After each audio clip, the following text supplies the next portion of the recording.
Imaginez un monde où les empires s'étendent à perte de vue, où des guerriers légendaires comme Alexandre le Grand sont encore vivants, où la science et la philosophie prennent leurs racines.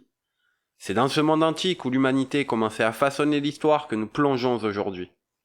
Les anciens, avec des moyens limités comparés à nos technologies modernes, ont accompli des prouesses technologiques qui défient encore l'imagination. Parmi ces réalisations, il y en a 7 qui se distinguent et capturent l'essence même de l'ingéniosité et de l'ambition humaine. Les 7 merveilles du monde antique. Ces chefs-d'œuvre, qui reflètent l'excellence de l'art, de l'architecture et de l'ingénierie de leur époque, ont émerveillé les voyageurs et les érudits de l'Antiquité, au point qu'ils sont devenus des légendes. Seul l'un d'entre eux, la pyramide de Khéops en Égypte, a survécu jusqu'à nos jours. Mais grâce aux récits et aux illustrations de l'époque, nous pouvons encore ressentir l'émotion et la fascination qu'ils ont inspirées. Du majestueux phare d'Alexandrie, cette tour de lumière qui guidait les navires à travers les eaux tumultueuses de la Méditerranée, au somptueux jardin suspendu de Babylone, un oasis luxuriant en plein désert, évoquant des rêves de paradis sur terre, nous allons aujourd'hui, mes chers amis, redécouvrir les 7 merveilles du monde antique, les trésors qui ont traversé les âges. Mais avant de nous lancer dans ce voyage épique, si vous aimez ce type de vidéo, je vous serai infiniment reconnaissant de cliquer sur le bouton j'aime et de la partager avec vos amis et votre famille. N'hésitez pas aussi à vous abonner à la chaîne. Un grand merci à tous les abonnés, merci pour votre soutien et je vous souhaite un bon visionnage à tous. La pyramide de Khéops. Selon les historiens, la pyramide de Khéops est la plus ancienne et la seule des 7 merveilles du monde antique à avoir survécu jusqu'à aujourd'hui. Elle est un témoignage de l'ingéniosité et de la puissance de l'Égypte ancienne et continue aujourd'hui encore de fasciner les historiens, les archéologues et le grand public. Cette pyramide fut érigée durant l'ancien empire égyptien, une période qui s'étendait de 2686 à 2181 avant Jésus-Christ. Cette époque est souvent considérée comme l'âge d'or de la civilisation égyptienne en termes de culture, d'art, de religion et d'architecture. C'était une période de stabilité politique et économique durant laquelle les pharaons centralisèrent leur pouvoir, créant ainsi des conditions nécessaires pour des projets architecturaux ambitieux. Khéops, également connu sous le nom égyptien de Khufu, était le fils du pharaon Snéfrou et de la reine Téphérès. Il devient le 2e pharaon de la 4e dynastie. Son règne, bien qu'il y ait un certain débat parmi les égyptologues sur la date exacte, est généralement daté aux alentours de 2589 à 2566 avant Jésus-Christ. Sous Khéops, l'Égypte a connu une grande période de prospérité et de croissance. Les avancées en architecture, art et technologie étaient significatives. L'architecture de cette époque était caractérisée par la construction de monuments grandioses, conçus pour démontrer le pouvoir et la divinité des pharaons. Les pyramides étaient les structures les plus emblématiques de cette époque. Elles étaient conçues comme des tombes pour les pharaons et étaient censées les aider dans leur passage vers l'au-delà. La construction des pyramides était également un moyen d'unifier le pays, car elle nécessitait la mobilisation de main-d'œuvre, de ressources et de compétences venues de tout le royaume. La pyramide de Khéops est l'exemple le plus célèbre et le plus impressionnant de l'architecture pyramidale. Sa construction a nécessité une ingénierie et une planification méticuleuse et a impliqué des milliers de travailleurs spécialisés, des ingénieurs et des artisans. L'utilisation des technologies innovantes et des techniques de construction combinées à un savoir-faire artisanal exceptionnel a permis d'ériger un monument qui a résisté à l'épreuve du temps.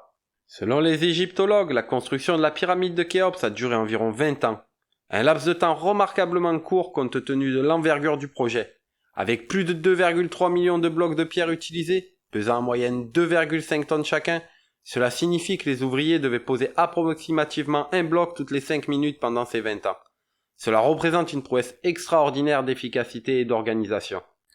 Les principaux matériaux utilisés étaient le calcaire et le granit. Le calcaire provenait principalement des carrières locales, tandis que le granit utilisé pour certaines chambres internes et les structures de soutien était transporté depuis des carrières situées plus au sud, près d'Assouan. Les blocs de calcaire plus fins et de meilleure qualité utilisés pour le revêtement extérieur provenaient de carrières de Toura situées sur la rive orientale du Nil. Les ouvriers étaient des travailleurs spécialisés et hautement qualifiés dans divers métiers tels que la maçonnerie, l'ingénierie et l'astronomie. Ils étaient organisés en équipes appelées files, qui étaient ensuite divisées en unités plus petites. Ces files travaillaient en rotation 24 heures sur 24. Contrairement à la croyance populaire qui disait que les ouvriers étaient des esclaves, il est maintenant largement reconnu que ces ouvriers étaient principalement des paysans. Ils étaient recrutés pendant les saisons des inondations du Nil lorsqu'il n'était pas possible de travailler dans les champs agricoles. Ces travailleurs étaient nourris, logés et soignés, et des découvertes récentes telles que le village des ouvriers près de la pyramide ont fourni des preuves de la façon dont ils vivaient et travaillaient. Les méthodes de construction exactes de la pyramide demeurent en grande partie un mystère, bien qu'il existe plusieurs théories. L'une d'elles est que les blocs étaient transportés de la carrière à la pyramide sur des traîneaux en bois. Des fouilles récentes auraient trouvé des preuves de l'utilisation de cette méthode. On pense que des rampes ont joué un rôle crucial dans le transport des blocs.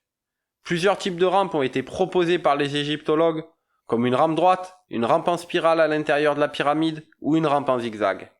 Récemment, des preuves d'une rampe avec des escaliers et des poteaux en bois auraient été découvertes par des égyptologues, suggérant que cela aurait pu être utilisé pour hisser les blocs de pierre avec des cordes et des contrepoids. Une fois transportés sur le site, les blocs étaient alors taillés et mis en place avec une précision extrême. Des outils tels que des leviers, des rouleaux ou des coudes étaient probablement utilisés pour déplacer et positionner les blocs. Le calage était également une technique essentielle pour s'assurer de l'alignement précis des blocs.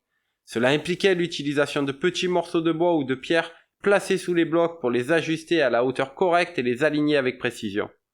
L'alignement astronomique de la pyramide était également d'une importance cruciale, car il était courant à cette époque de construire ces structures avec des références à des étoiles ou des constellations spécifiques, souvent associées à la vie après la mort et aux divinités.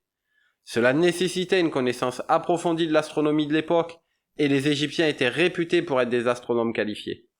Pour ce faire, les architectes utilisaient probablement des instruments tels que des bâtons de mesure et des cordes pour créer des angles droits, et s'assurer que les côtés de la pyramide étaient orientés avec précision vers les points cardinaux. Les côtés de la pyramide de Khéops, par exemple, sont alignés avec une extrême précision vers le nord, le sud, l'est et l'ouest. À l'origine, la pyramide de Khéops s'élevait à 146,6 mètres de haut. Cette hauteur monumentale a fait de la pyramide de Khéops l'une des plus grandes structures créées par l'homme dans l'Antiquité. Et elle est restée la plus haute structure construite par l'homme pendant plus de 3800 ans. La pyramide était initialement recouverte de pierres de calcaire blanc finement taillées et polies. Ces pierres de revêtement étaient extraites des carrières de Toura, qui étaient connues pour leur qualité exceptionnelle. Ces blocs de calcaire étaient taillés avec une précision remarquable, afin que les joints entre les blocs soient à peine visibles.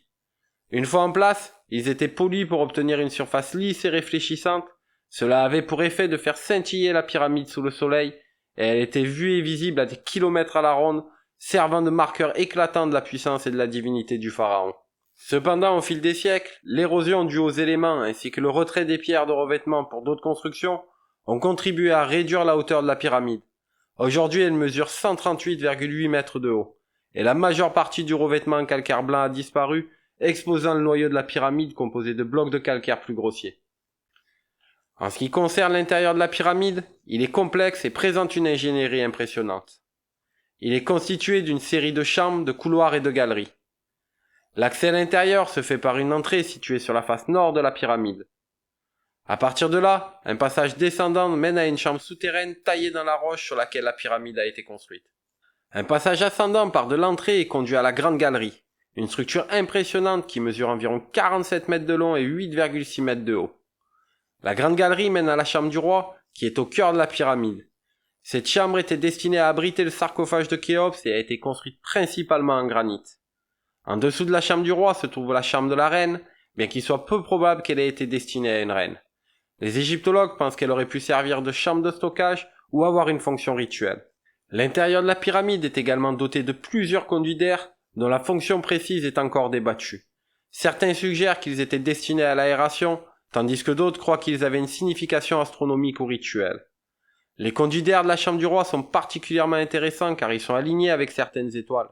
Certains égyptologues pensent que cela aurait pu avoir une signification spirituelle en aidant l'esprit du pharaon à atteindre les étoiles et l'au-delà après sa mort. La chambre du roi contient un sarcophage en granit rouge qui est prétendument là où le corps de Khéops aurait été placé. Cependant, aucune momie n'a jamais été retrouvée dans la pyramide, et certains pensent que la chambre aurait pu servir à des rituels plutôt qu'à servir de lieu de sépulture finale. Au-dessus de la chambre du roi, il y a 5 chambres de décharge ou chambres de soulagement, dont on pense qu'elles étaient destinées à répartir le poids des pierres au-dessus de la chambre du roi et à prévenir l'effondrement de la chambre. La chambre de la reine située sous la chambre du roi est accessible par un étroit couloir descendant et elle est beaucoup plus petite que la chambre du roi et contient également un conduit d'air, bien que ce conduit ne s'étend pas complètement à l'extérieur de la pyramide. À l'intérieur de la pyramide, les couloirs et les chambres sont austères et dépouillés de décoration. Cela contraste fortement avec d'autres tombes de l'époque qui étaient souvent ornées de textes et de peintures. La simplicité de l'intérieur de la pyramide a amené certains érudits à penser que la pyramide elle-même était un monument consacré et que les rituels et les cérémonies associées au pharaon auraient pu se dérouler dans d'autres structures autour de la pyramide. La pyramide elle-même fait partie d'un complexe plus vaste qui comprend des petites pyramides satellites, des temples, des chapelles et d'autres structures qui étaient probablement utilisées pour divers rituels funéraires et cérémonies liées à l'enterrement du pharaon. La statue en or et ivoire de Zeus. La statue de Zeus à Olympie était l'une des 7 merveilles du monde antique, célèbre pour sa taille impressionnante, mais aussi pour la beauté de sa réalisation. Elle fut réalisée par le célèbre sculpteur grec Phidias autour de l'an 435 avant Jésus-Christ. La statue était située dans le temple de Zeus à Olympie, sur la péninsule du Péloponnèse en Grèce, qui était également le site des Jeux olympiques antiques. La statue était dite chryséléphantine, terme qui signifie qu'elle était composée d'or et d'ivoire. Chryséléphantine est un dérivé du grec chrysos signifiant or et éléphantinos signifiant ivoire. L'utilisation de ces matériaux était caractéristique de certaines sculptures grecques car ils permettaient une représentation éblouissante et réaliste de figures divines ou héroïques. La statue mesurant environ 13 mètres de haut dominait l'espace intérieur du temple. Pour mettre cela en perspective, c'est presque aussi haut qu'un immeuble de 4 étages. Elle était si imposante que selon l'historien romain Pausanias, si Zeus s'était levé, il aurait traversé le toit du temple. Phidias, le sculpteur, avait décidé de représenter Zeus assis. Le trône sur lequel il était assis était fait en cèdre et était richement orné avec de l'or, de l'ivoire, des pierres précieuses et des plaques d'ébène. Des sculptures représentant des sphinx, des griffons, des figures mythologiques et des motifs floraux décoraient le trône. Zeus lui-même était une représentation de la royauté et de la divinité. Sur sa tête reposait une couronne de laurier, un symbole grec traditionnel de victoire et d'honneur. Ses yeux perçants étaient faits de pierres précieuses, sa peau était sculptée en ivoire, méticuleusement travaillée pour imiter la texture et les nuances d'une peau humaine, tandis que ses vêtements et ses ornements étaient faits d'or.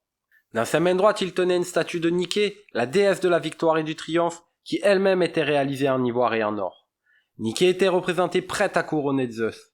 Dans sa main gauche, Zeus tenait un long sceptre, symbole de son règne, qui était surmonté d'un aigle, un animal souvent associé à Zeus dans la mythologie grecque.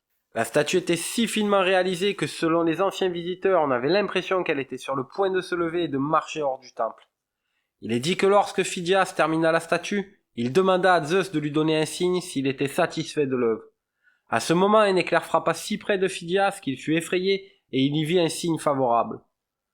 L'impact culturel de la statue était immense. Elle était considérée comme un symbole de l'autorité divine et de la grandeur de la Grèce antique.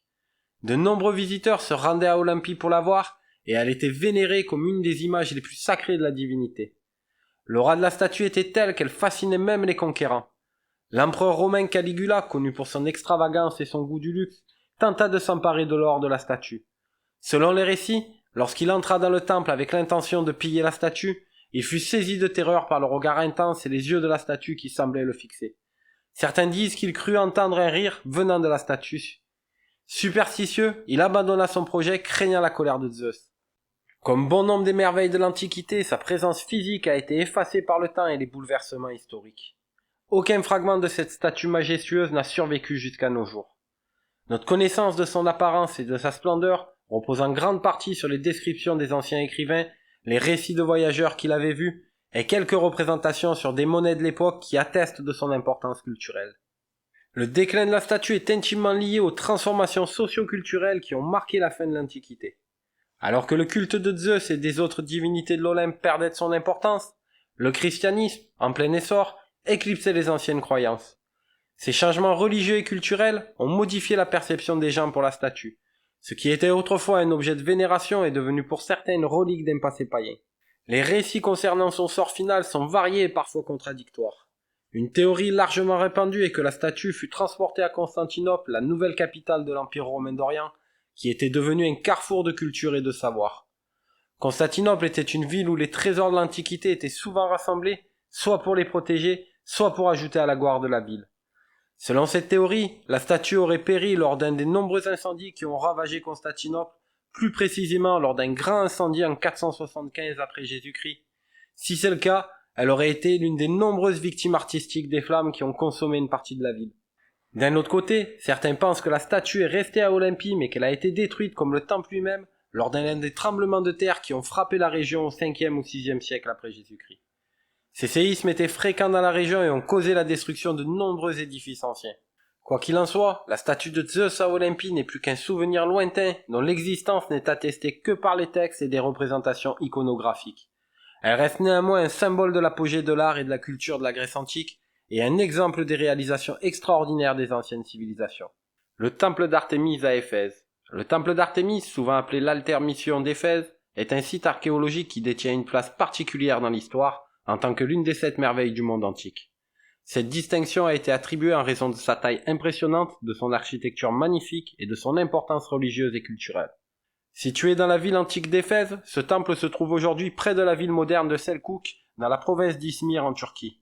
Éphèse était l'une des plus grandes et des plus prospères cités de la côte ouest de l'Anatolie durant l'Antiquité. Cette ville portuaire florissante était un carrefour de commerce et de culture, attirant des gens de tout le bassin méditerranéen. La déesse à laquelle le temple était consacré, Artémis, occupait une place centrale dans la mythologie grecque. Elle était la fille de Zeus et de Léto et la sœur jumelle d'Apollon. Dans la mythologie grecque, Artémis était la déesse de la chasse, de la faune et de la lune. Mais à Éphèse, elle était également considérée comme une protectrice de la ville et une déesse de la fécondité. Son culte à Éphèse avait des particularités qui la différenciaient de l'Artémis plus communément connue dans la Grèce continentale.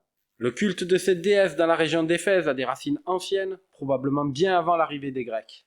Il est possible que le culte d'Artémis à Éphèse ait incorporé des éléments des cultes de déesses mères anatoliennes, ce qui expliquerait pourquoi l'Artémis d'Éphèse avait des attributs de fertilité qui ne correspondaient pas à la représentation classique de l'Artémis en Grèce. Le temple lui-même, connu sous le nom d'Artémission, était non seulement un lieu de culte, mais aussi un sanctuaire et un centre majeur de commerce. Les gens venaient de loin pour adorer et pour participer aux festivités et aux cérémonies en honneur de la déesse. Il abritait également des œuvres d'art précieuses et servait de banque où les gens pouvaient stocker de l'argent et des objets de valeur en toute sécurité. Il y a eu plusieurs constructions du temple sur le même site. Le premier temple date du 8e siècle avant Jésus-Christ. Il a été conçu comme un sanctuaire pour honorer Artémis. Cependant, ce temple initial fut détruit et remplacé par un temple plus grand et plus grandiose au 6e siècle avant Jésus-Christ, financé en partie par le roi Crésus de Lydie, qui était réputé pour sa richesse. C'est cette version du temple qui est associée à l'appellation de merveille du monde antique. Le temple a été conçu par l'architecte crétois Chersiphron et son fils Métagénès, qui figuraient tous deux parmi les architectes les plus éminents de leur temps. Ils optèrent pour un style architectural dit ionique, qui se caractérise par des colonnes plus élancées et élégantes que le style dorique qui est plus massif. Les 127 colonnes qui entouraient le temple étaient en marbre et mesuraient un petit peu plus de 18 mètres de haut. Elles étaient disposées en rangées doubles sur tout le pourtour du temple. Les dimensions du temple étaient colossales, surtout pour l'époque, environ 115 mètres de long et 55 mètres de large. C'était 3 fois plus que la taille des temples grecs typiques de cette période. Ce gigantisme avait pour but non seulement de magnifier la déesse Artémis, mais aussi de refléter la prospérité et la grandeur de la ville d'Éphèse. Le temple se distinguait également par la richesse de ses décorations. Les frises et les bas-reliefs qui ornaient les colonnes et les murs du temple étaient d'une finesse remarquable. Des artistes de renommée tels que Phidias, le créateur de la statue de Zeus à Olympie, Polycète et Crécilias contribuèrent à cet embellissement en sculptant des figures mythologiques, des scènes de la vie d'Artémis, ainsi que des motifs floraux et géométriques. À l'intérieur se trouvait la cella, ou chambre principale, qui abritait la statue cultuelle d'Artémis. Celle-ci était faite en bois et était richement ornée d'argent, d'or et de pierres précieuses. Le temple servait aussi de trésorerie et de banque où les gens pouvaient entreposer leurs richesses en toute sécurité. Malheureusement, ce magnifique temple fut détruit par un incendie en 356 avant Jésus-Christ. Selon la légende, un homme nommé Hérostate, en quête de notoriété, incendia le temple. Les Éphésiens, furieux et accablés de tristesse, exécutèrent Hérostate et prirent la décision d'effacer son nom de l'histoire.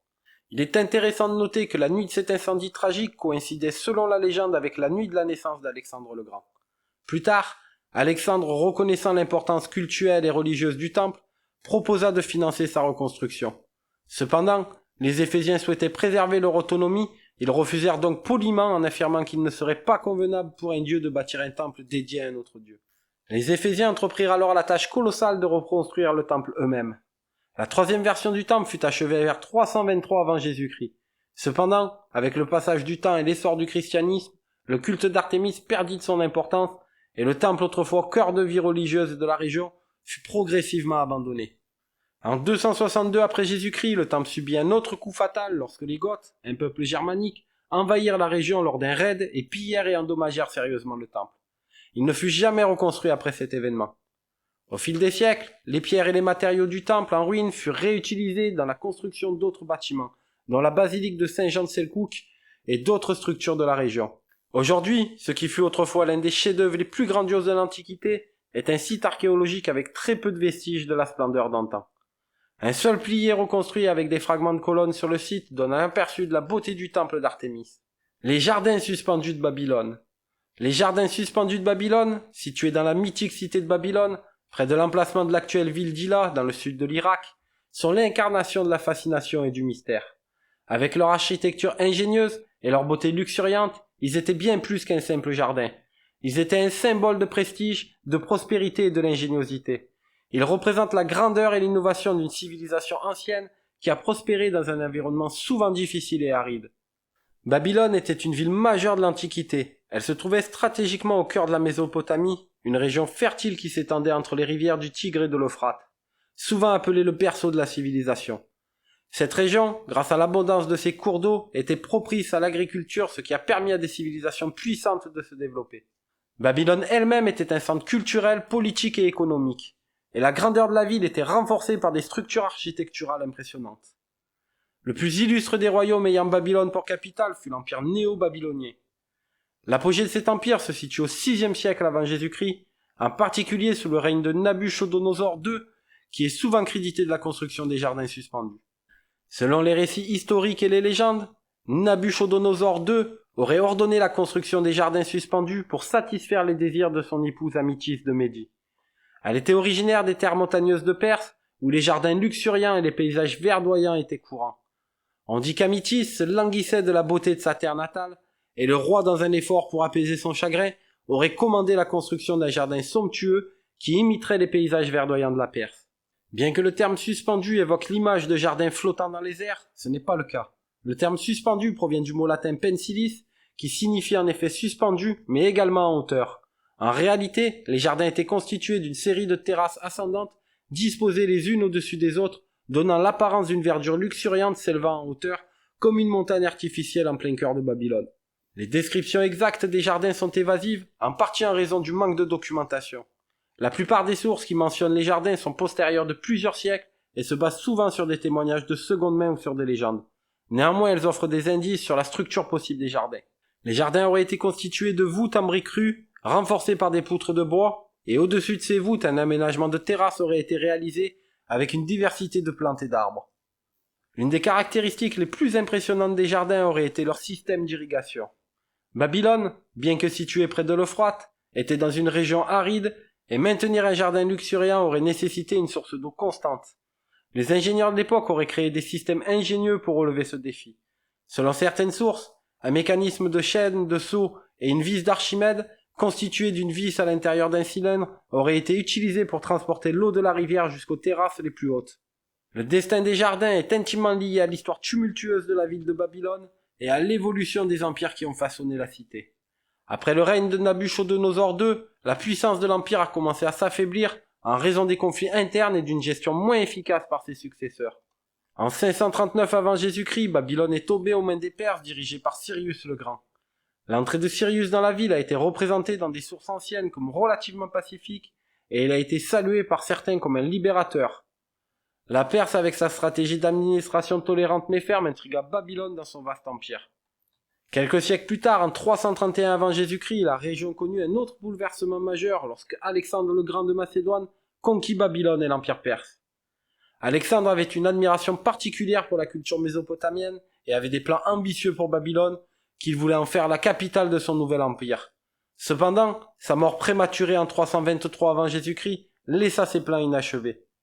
Au fil des siècles, l'influence politique de Babylone diminua progressivement. La ville, qui avait été un centre culturel et politique majeur, commença à être éclipsée par d'autres villes et royaumes en plein essor. Avec ce déclin, les structures de la ville, y compris les jardins, furent négligées.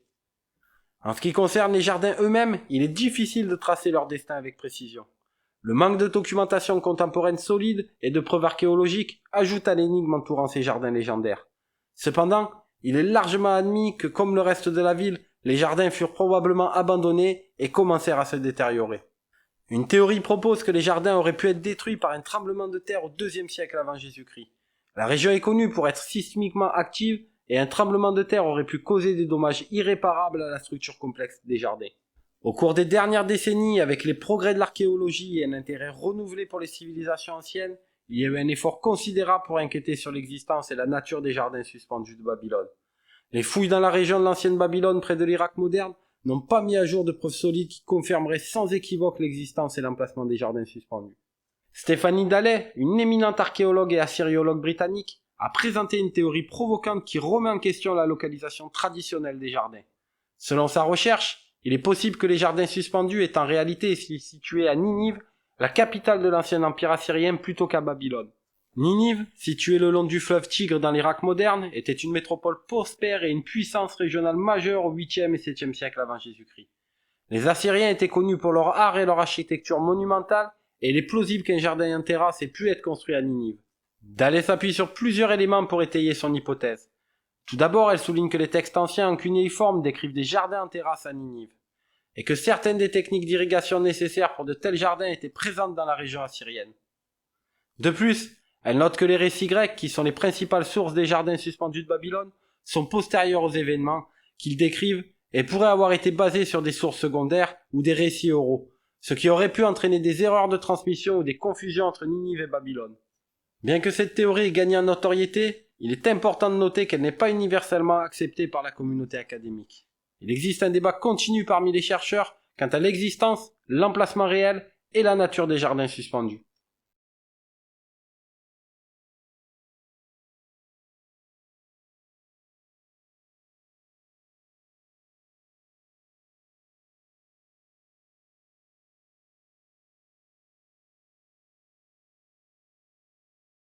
Le Colosse de Rhodes. Le Colosse de Rhodes est une création inégalée dans l'art et l'ingénierie de l'Antiquité. Il incarnait le triomphe et l'ambition humaine. Représentant Hélios, le dieu grec du soleil, la statue se dressait comme un symbole de la liberté et de la puissance de la cité de Rhodes. Cette colossale statue en bronze était une célébration de la résilience de la ville lorsqu'elle résista à l'armée de Démétrios Pylor VII en 305 avant Jésus-Christ. Rhodes, un état insulaire en mer Égée, était un centre de navigation et de commerce prospère au IVe siècle avant Jésus-Christ. Grâce à sa situation stratégique, Rhodes était un carrefour pour les marchands et avait établi un réseau de relations commerciales s'étendant dans toute la Méditerranée. Démétrios Pylor VII, un général macédonien redoutable et l'un des diadoques qui se disputèrent l'empire d'Alexandre le Grand après sa mort, lança un assaut contre Rhodes en 305 avant Jésus-Christ. L'attaque fut mémorable pour sa brutalité et l'usage de machines de siège innovantes. Cependant, la détermination des Rhodiens soutenus par leurs alliés contraint Démétrios à lever le siège et à se retirer, laissant derrière lui un équipement de siège considérable. Les Rhodiens vendirent l'équipement abandonné et utilisèrent les fonds pour financer la construction du colosse. La statue était également un hommage à Hélios, considéré comme le protecteur divin de la ville. Les Rhodiens croyaient qu'il avait eu les faveurs d'Hélios et qu'il les avait guidés à travers l'épreuve de la bataille du siège. La construction du colosse débuta aux alentours de 292 avant Jésus-Christ et s'acheva aux environs de 280 avant Jésus-Christ. Le sculpteur, Charès de Lindos, qui supervisait le projet, était un Rhodien de naissance et était l'un des sculpteurs les plus renommés de cette période de l'Antiquité. D'une hauteur estimée à environ 33 mètres, le colosse de Rhodes aurait été la plus haute statue de son temps. Elle était constituée de plaques de bronze qui étaient fixées avec une armature interne en fer et renforcées par des pierres pour assurer la stabilité.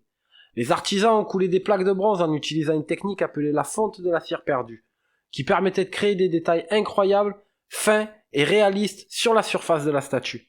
Le socle sur lequel la statue se dressait était lui aussi un chef-d'œuvre d'ingénierie. Composé de blocs de marbre blanc, il était conçu pour soutenir le poids considérable de la statue. Des inscriptions et des bas-reliefs ornant le socle célébraient probablement la victoire de Rhodes et rendaient hommage au dieu Hélios. Mais malgré son envergure et sa qualité de construction, le colosse ne fut malheureusement pas destiné à durer éternellement. Après environ 54 ans de règne, silencieusement sur l'île de Rhodes, le destin frappa sous la forme d'un tremblement de terre dévastateur en 226 avant Jésus-Christ. La catastrophe naturelle secoua l'île à telle force que les genoux de la statue se brisèrent, provoquant l'effondrement de cet édifice monumental. Les débris du colosse restèrent là où ils étaient tombés pendant des siècles. Cette scène offrait un spectacle tout aussi imposant que la statue elle-même lorsqu'elle se dressait. Pline l'Ancien, un écrivain et naturaliste romain du 1er siècle après Jésus-Christ, témoigna de la taille colossale de la statue en écrivant que peu de personnes pouvaient encercler le pouce de la statue avec leurs bras et que chacun de ses doigts était déjà plus grand que la plupart des statues entières. La chute du colosse de Rhodes devient presque aussi légendaire que la statue elle-même. On dit que les Rhodiens consultèrent un oracle sur l'opportunité de reconstruire la statue et que l'oracle les aurait conseillé de ne pas le faire. La statue en ruine devient donc un monument à part entière et même dans son état délabré, elle attira des visiteurs du monde entier qui voulaient voir de leurs propres yeux cette merveille de l'Antiquité. Finalement, c'est au 7e siècle après Jésus-Christ, en l'an 653, environ 800 ans après la chute de la statue, qu'un marchand arabe prit possession des débris de bronze du colosse de Rhodes. Selon les récits historiques, il utilisa un nombre considérable de chameaux pour transporter ces débris. Ces fragments furent emportés pour être fondus et réutilisés. Bien que le colosse n'ait pas survécu à l'Antiquité, il a laissé un héritage durable et son souvenir a inspiré d'autres œuvres monumentales, dont la plus célèbre est sans doute la Statue de la Liberté à New York. Ces dernières années, il y a eu plusieurs propositions pour construire une nouvelle version du colosse de Rhodes. L'un des projets connus sous le nom de Nouveau Colosse de Rhodes visait à construire une statue beaucoup plus grande que l'original, avec une hauteur de plus de 150 mètres de haut, équipée de technologies modernes et servant de centre culturel et de musée. Cependant, en raison des défis financiers et logistiques, aucun projet n'a encore abouti à ce jour. Le tombeau de mausolée à Halikarnasse. Situé au cœur de l'ancienne ville d'Halikarnasse, dans la région de Kari en Anatolie, l'actuelle ville de Bodrum en Turquie, le mausolée est un chef-d'œuvre d'ingénierie de l'Antiquité, incarnant une fusion harmonieuse entre l'architecture et la sculpture. Cette sépulture est d'une beauté et d'une complexité remarquables. Le mausolée fut érigé en l'honneur de Mosol, un satrape qui veut dire gouverneur, de Kari qui régna de 377 à 353 avant Jésus-Christ. Il fut largement considéré comme l'une des plus belles réalisations architecturales de l'Antiquité. Et le terme mausolée devient par la suite synonyme de tout grand tombeau en mémoire de son illustre homonyme. C'est là une preuve supplémentaire de l'impact monumental de cette structure. Mosol était un leader visionnaire qui, bien qu'il fût vassal de l'Empire perse, a réussi à conserver une autonomie relative. Sous son règne, Halikarnasse s'est transformé en un pôle culturel et politique important, un centre d'échange et de créativité qui attirait des artistes et des intellectuels de tout le monde hellénistique. Après la mort de Mosol, sa femme Artémise II, qui était aussi sa sœur, a fait preuve d'une dévotion remarquable en entreprenant la construction du mausolée. Ce n'était pas seulement pour immortaliser son défunt époux, mais aussi pour laisser une trace indélébile de leur règne conjoint et de leur amour l'un pour l'autre. Le mausolée est devenu un symbole de leur amour éternel, une construction majestueuse qui transcende la mort et le temps, érigée pour la postérité et pour témoigner de leur vie commune et de leur amour. La construction du mausolée débute en 353 avant Jésus-Christ, peu de temps après le décès de Mosol, et se poursuivit même après le décès d'Artémis en 350 avant Jésus-Christ. La tâche herculéenne de concevoir le mausolée fut confiée à Pythéos, un architecte grec qui jouissait déjà d'une réputation substantielle dans le monde antique pour son expertise et son ingéniosité. Pythéos, bien connu pour sa maîtrise exceptionnelle des formes architecturales et de l'intégration artistique, avait précédemment fait preuve de son talent dans divers projets notables, établissement de nouvelles normes en matière d'architecture. Le mausolée de forme rectangulaire mesurait environ 40 mètres de haut, une véritable prouesse architecturale pour l'époque. Sa base, large et solide, soutenait une série de colonnades élégantes qui conféraient à l'ensemble une impression de grandeur. Couronnant ces structures majestueuses, un toit en forme de pyramide à degrés élevait encore plus haut l'édifice qui culminait avec une statue de mausolée d'Artémise.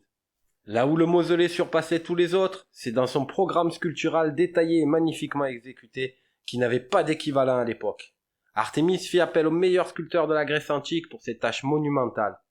Des artistes de la transe de Skopas, Paros, Oubriaskis, Timothéos et Léo Charès furent invités à créer cette œuvre d'art qui allait décorer le mausolée. Malheureusement, malgré sa grandeur et son importance, le mausolée ne put résister à l'épreuve du temps. Plusieurs tremblements de terre successifs causèrent d'importants dommages à la structure au cours des siècles qui suivirent. Vers le XVe siècle, le magnifique mausolée fut finalement démantelé. Ces pierres qui autrefois ornaient ce monument grandiose furent réaffectées à la construction d'autres édifices comme le château de Bodrum. Des fragments de sculptures et des éléments architecturaux sophistiqués qui ornaient autrefois le mausolée sont maintenant conservés au British Museum à Londres. Ces fragments offrent un aperçu fascinant du talent et de l'art des artisans de l'époque. Quant au site lui-même, il demeure un lieu d'intérêt et d'exploration archéologique et historique, attirant les chercheurs et les amateurs d'histoire du monde entier. Le phare d'Alexandrie. Le phare d'Alexandrie est sans conteste un monument incontournable de l'histoire antique. Et ce n'est pas sans raison qu'il est cité parmi les 7 merveilles du monde antique. Sa renommée dépasse largement les frontières de l'Égypte et a traversé les âges pour nous parvenir, témoignage exceptionnel de l'ingéniosité et de l'ambition des anciennes civilisations. Construit sur l'île de Pharos à l'entrée du port d'Alexandrie, le phare servait de point de repère incontournable pour les navires qui naviguaient sur la mer Méditerranée, leur permettant d'identifier avec précision l'emplacement du port. L'île de Pharos, aujourd'hui rattachée à la ville par une chaussée, était à l'époque une île séparée, et le phare, en plus de sa fonction de signal maritime, servait également de balise pour les navires cherchant à atteindre Alexandrie, l'un des plus grands centres culturels et commerciaux du monde antique. L'initiative de la construction du phare revient au roi Ptolémée Ier, qui fut l'un des généraux les plus proches et les plus influents d'Alexandre le Grand. Après la mort prématurée de ce dernier, Ptolémée s'empare du contrôle de l'Égypte et se proclame roi. Toutefois, c'est Ptolémée II, le fils et successeur de Ptolémée Ier, qui voit la finalisation de ce projet colossal. Le règne de Ptolémée II, de 283 à 246 avant Jésus-Christ, est marqué par une période de prospérité et de développement culturel sans précédent, et le phare d'Alexandrie est achevé entre 280 et 247 avant Jésus-Christ. Et c'est sans doute l'un des symboles les plus marquants. L'architecte qui a conçu et supervisé la construction du phare est Socrate de Cnide.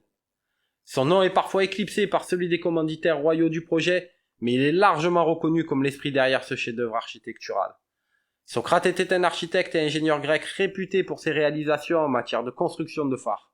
Selon les historiens, il aurait laissé une inscription sur le phare qui se traduit par Socrate, fils de Ctésiphone de Cnide, dédié à tous les dieux la sauvegarde des marins. Mais cette inscription aurait été recouverte par une autre dédiée au roi Ptolémée et à la déesse Isis, probablement pour satisfaire le commanditaire royal. Selon les descriptions des écrivains antiques, le phare aurait mesuré entre 115 et 135 mètres de haut, ce qui en faisait l'un des plus hauts bâtiments de l'Antiquité. Le phare était une construction impressionnante tant par sa taille que par sa conception architecturale. La structure du phare se distinguait par sa forme en 3 sections superposées, démontrant un niveau d'ingénierie avancé pour l'époque. La base était une massive structure carrée qui servait de fondation stable pour le reste du bâtiment. Cette première section était suivie d'une seconde section octogonale de taille moyenne, probablement munie de fenêtres ou de fentes pour laisser passer la lumière. Enfin, couronnant le tout, une section circulaire plus petite se dressait telle une proue d'un navire guidant les marins vers le port. Le sommet du phare était orné d'une statue imposante. L'identité de la figure représentée fait toujours l'objet de débats parmi les historiens. Certains suggèrent que c'était une statue de Ptolémée II, en hommage au roi sous le règne duquel le phare a été achevé. D'autres en revanche pensent que c'était une représentation de Poséidon, le dieu grec de la mer, en reconnaissance de la puissance et de la majesté de l'océan sur lequel Alexandrie prospérait. En tout cas, quelle que soit la figure représentée, sa présence au sommet de cette tour gigantesque visible à des kilomètres à la ronde symbolisait avec grandeur la puissance de la ville d'Alexandrie et de ses dirigeants. Le phare a fonctionné pendant plus de 1000 ans, guidant d'innombrables navires vers le port d'Alexandrie. Sa lumière qui brillait à travers un système de miroirs réfléchissants a été un point de repère pour d'innombrables navires entrant dans le port d'Alexandrie. Cependant, malgré sa robustesse, le phare n'a pas été épargné par les aléas naturels. Au cours des siècles, il a subi des dommages progressifs causés par plusieurs tremblements de terre. Ces tremblements de terre ont affaibli sa structure et par conséquent diminué sa fonctionnalité jusqu'à ce qu'il ne cesse finalement de fonctionner complètement autour du XIVe siècle. Au XVe siècle, le sultan mamelouk Qaitibay a ordonné la construction d'un fort sur l'île de Pharos en utilisant les pierres récupérées sur le phare en ruine. Voilà, nous arrivons à la fin de notre vidéo. Je vous remercie d'avoir pris le temps de la visionner. J'espère qu'elle vous a plu. Si c'est le cas, n'hésitez pas à la liker et à la partager avec vos amis. Merci de vous abonner à la chaîne si ce n'est pas déjà fait. Vous serez ainsi informé des prochaines publications, puis ça permettra à la chaîne d'être mieux indexée par YouTube. Un grand merci à tous les abonnés, aux anciens comme aux nouveaux. Prenez soin de vous et des vôtres. Je vous dis à très bientôt. Bye bye.